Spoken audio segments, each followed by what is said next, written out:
Go the bum after this church, okay?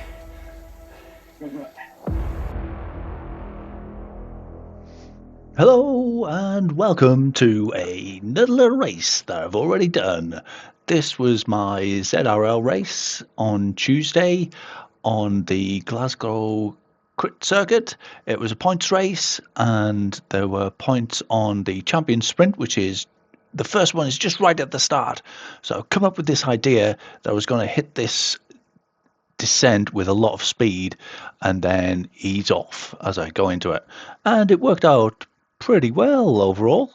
In that one, I took 7th, I think it was.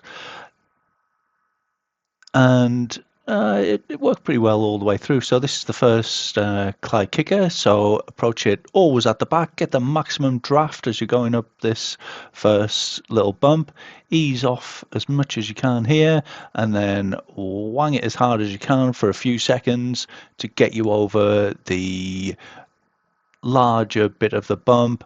I slightly misjudged that one. I was aiming to get sort of top 10 positions in all of the point sections, and I just let myself drift a bit too far past there. I think I came 13th. And then for the remainder of the laps, really, the idea was just to ease up, watch moves, which I was doing here. So I was working harder than I would normally do, just in case this guy went off the front, but just save energy as much as possible. So as soon as that move's snuffed out, head towards the back, move forward a bit on the bump, ease off a bit, and then go with this idea of using the aero early, getting some speed up before this little dip, and usually trying to take some draft, but in this instance there was no one in front of me, no one went early, so I only had the draft of the leader and just tried to save as much energy as possible. If I'd gone for an all-out sprint, I think I could have won that one, but the overall idea was to save as much energy as possible, just to come in the top 10 and see how far that would take me through the race. My 20-minute power is about 40th out of the 60 here, and my sprint is, I don't know, in the top 30, top 20 maybe. So I was by no means the most powerful, so I had to rely on my energy saving. So again, just doing the minimum to come in the top 10. I think I took 4th there, and then easing off. I did think this idea of hitting the bump little descent was a very good one, but I needed to be further back and I needed to be using my aero later, and I really needed draft on most of them. So when I found myself in the front, I'd still ease off. This one I saw my teammate Dwayne was behind me, so I put in a little bit more effort and let the Watt Fabric guys just take all the big points. The situation in the league was that that's Team Not Poggy, and Evo were neck and neck for the overall win. I think they were 2 points ahead of us at the start of this race. As you just see me approaching the third climb, and on this one, just happy to come in 4th. So my teammates were immediately behind, so no point in fighting them, and no point in putting in a big effort to get that one extra point of a rider who was immediately ahead. Scrapping for individual, little places didn't seem to make much sense. So here, for instance, just want to take the draft, save as much energy as I can, pick up big points if I can, if they're there, but a 1 or 2 points, it's good, but being dropped due to lack of energy would be pretty much a disaster. So the name of the game was just picking up consistently top 10 places, which I did in, I think, all but one of the sprints, and occasionally did better. Now this one, we had a pre-planned idea that we were going to go for a breakaway. There was only me who got away on this lap, so it was never likely to succeed. I made another effort to try and make a bit of a break, but it was kind of half-hearted. I should have used my aero if I was going for it full. but it's very hard to get away on this course, on this sort of rolling terrain. So many behind who just push through, and yeah, called that off really pretty soon. But I'm starting to get a better idea of when to use the aero, use it a little bit later here. Could have really been even later, but thankfully someone goes off the front, and you can just see how much I can ease off and stay in his draft.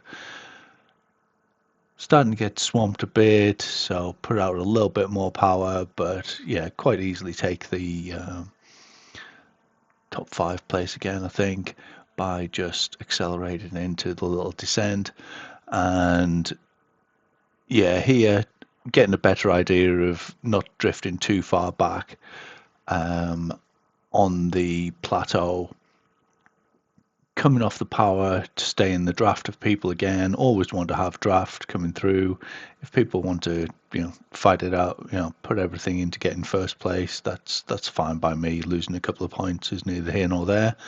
So that's the consistent theme here as we approach I think it's 6th time through the champion sprint, because we had one on the lead in. And again, the What Fabric guys are taking big points on the champion sprint, but we're consistently getting 3 riders in the top 10. We only actually had 5 riders in this race, so it was quite a challenge for us to compete for the win. And on this lap, so this is the penultimate time up the Clyde Kicker. See my teammate David doing very well there. Nothing really happens. No one else apart from us makes any significant moves. Penultimate Clyde Kicker, and I think this is the one that I handled the best. Left the aero much later, still got the power up before the descent, and powered through them there. Still come off the power massively, down to 85 watts there. My teammate comes through for the win, and I take 4th place again, I think. And that was one of the easiest. And if that was the way I'd handled all of them, I think I would have scored a few more points on the champion sprint. But overall, pretty pleased with how that worked out.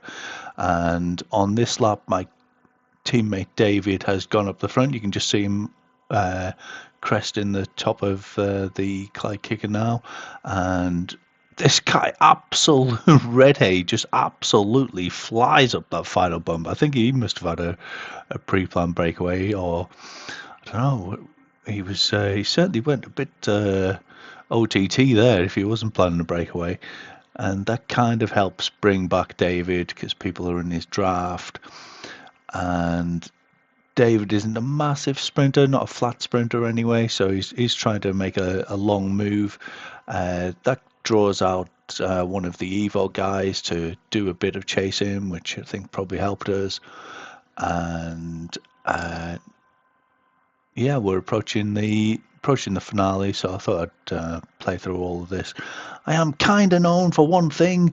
If I'm known for anything, it's the Zwifty Manoeuvre on the champion sprint. On the day that this world was released, I discovered that going on the bump with 600 meters to go was a very effective strategy for me. Did it twice that day, won both of the races in BCAT when I was a bit stronger rider, but not as strong anymore. I'm in CCAT, and I don't think I've ever won a regular season ZRL race. I don't think I actually won this one, but it'd be nice to cross the line first. So the Zwifty Manoeuvre starts by getting to the back just before the bump, hitting it hard into and onto the bump, using an aero if you've got one, and the extra speed that you gain as you crest the hill, and the gap that you've got taking your opponents out of the draft, using this dip as kind of a pseudo finishing line because of all the speed that you'll have over your opponents is normally enough to help you just sort of cruise home, and cruise home I did. Boom!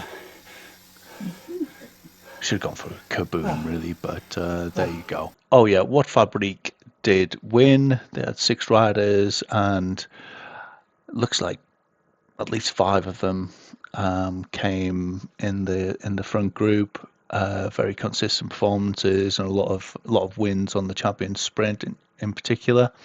We did very well considering we only had 5. Really nice when every single person makes a crucial contribution to the team result. So if any one of us hadn't been there, then we wouldn't have achieved that second place. Evo, 3 very high points scorers, but just not as consistent as us. They had one sort of superstar performance. And that means that we go into the final race just ahead on points over Evo, and that's going to make for a very exciting final race of ZRL on Tuesday. Okay, thanks for watching. Bye.